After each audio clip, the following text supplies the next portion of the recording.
I found that nothing in life is worthwhile unless you take risks. Nothing. Nelson Mandela said, "There is no passion to be found playing small and settling for a life that's less than the one you're capable of living." Now, I'm sure in your experiences in school and applying to college and picking your major and deciding what you want to do with life, I'm sure people have told you to make sure you have something to fall back on.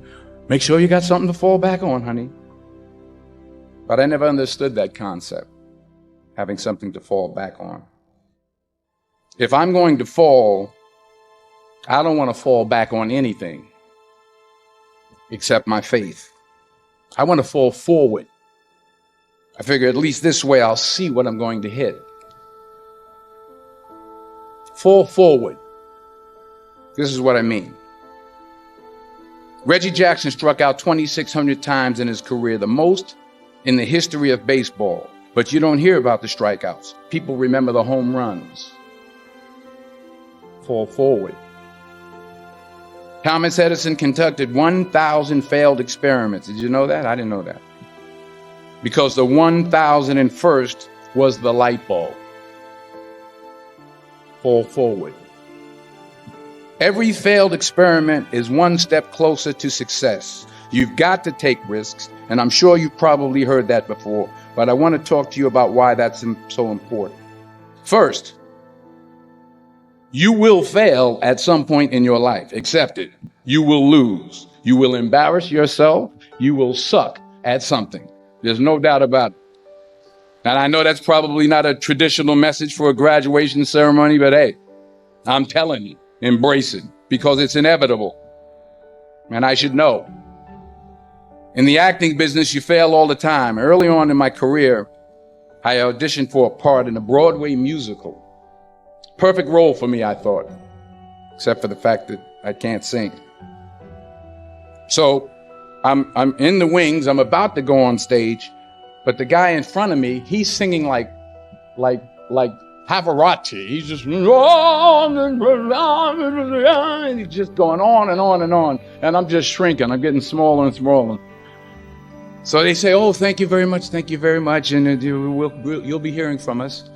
So I come out with my little sheet music, and it was Just My Imagination by the Temptations. That's what I came up with. So I hand it to the accompanist, and she looks at it and looks at me and looks out at the director and was like, "All right." So I start, I'm going to sing. I'm like, "It's just my imagination once again, and then coming away with me." And I'm not saying anything, so I'm thinking I'm getting better. So I just start getting into it. It was running. This, oh yeah, thank you very much, Mr. Washington. Thank you. So I assumed I didn't get the job. But the next part of the audition, he called me back. The next part of the audition is the acting part of the audition. I'm like, hey, okay, maybe I can't sing, but I know I can act. So they pair me with this guy. And again, I didn't know about musical theater. And musical theater is big, so they can reach everyone all the way in the back of the stadium. And I'm more from a realistic, naturalistic kind of acting where you actually talk to the person next to you. So I don't know what my line was. My line was, "Well, hand me the cup." And his line was, "Well, I will hand you the cup, my dear. The cup will be there to be handed to you." And I said, "Oh, okay. Well, should I give you the cup back?" "Oh, yes, you should give it back to me because you know that is my cup and it should be given back to me." I didn't get the job. But here's the thing. I didn't quit. I didn't fall back. I walked out of there to prepare for the next audition and the next audition and the next audition. I prayed. I prayed and I prayed. But I continued to fail and fail and fail. But it didn't matter because you know what? There's an old saying, you hang around the barbershop long enough, sooner or later you're going to get a haircut. So you will catch a break, and I did catch a break.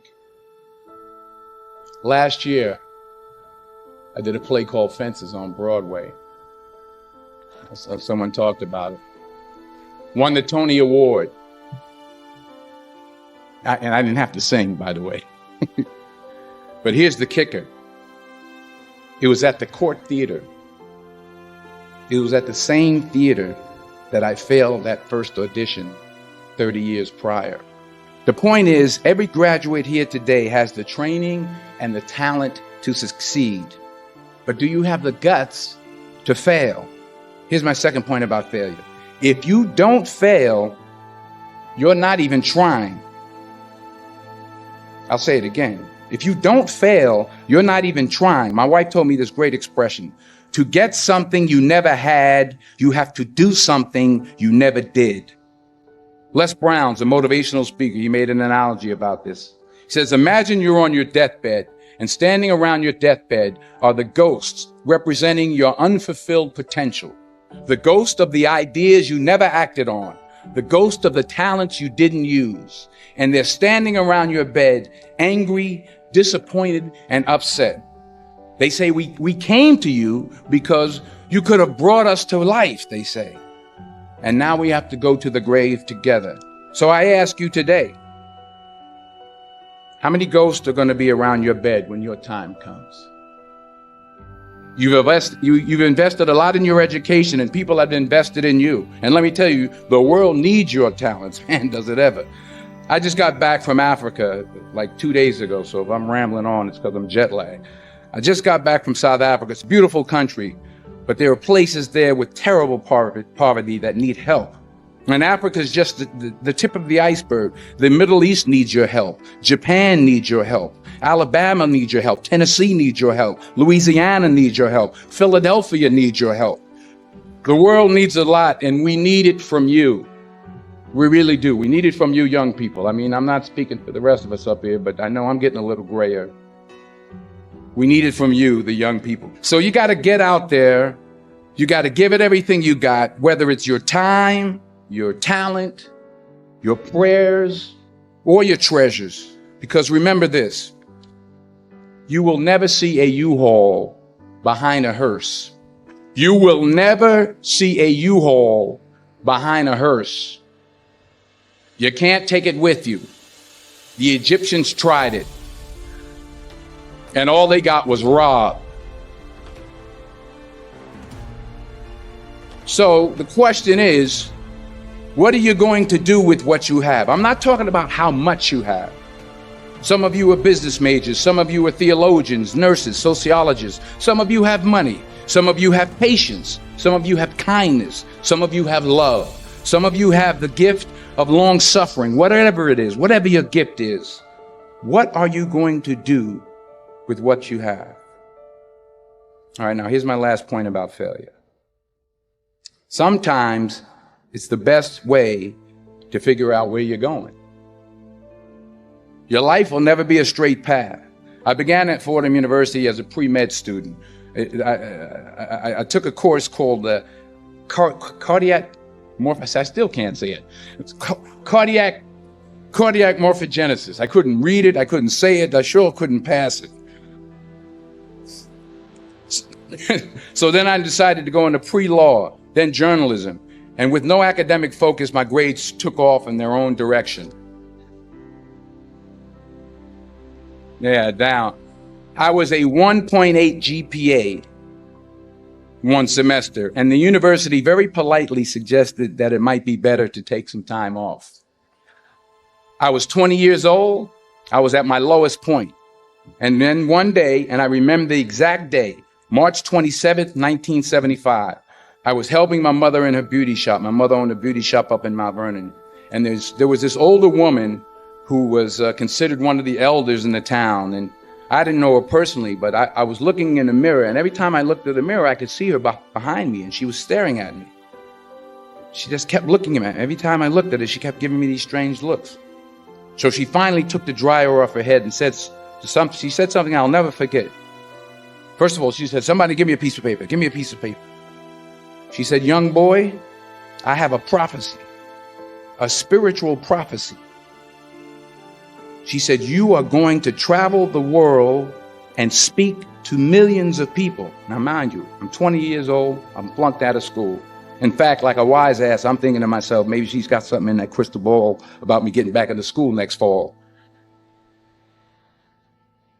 But maybe she was onto something, because later that summer, while working as a counselor at a YMCA camp in Connecticut, we put on a talent show for the campers. And after the show, another counselor came up to me and asked, have you ever thought about acting? You're good at that. So when I got back to Fordham that fall, I got in and I changed my major once again for the last time.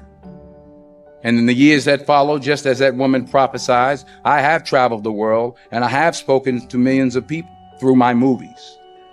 Millions who up till this day couldn't see me, who up till this day I couldn't see while I was talking to them, and they couldn't see me. They could only see the movie. They couldn't see the real me.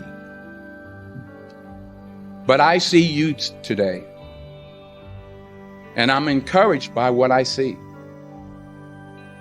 And I'm strengthened by what I see. And I love what I see.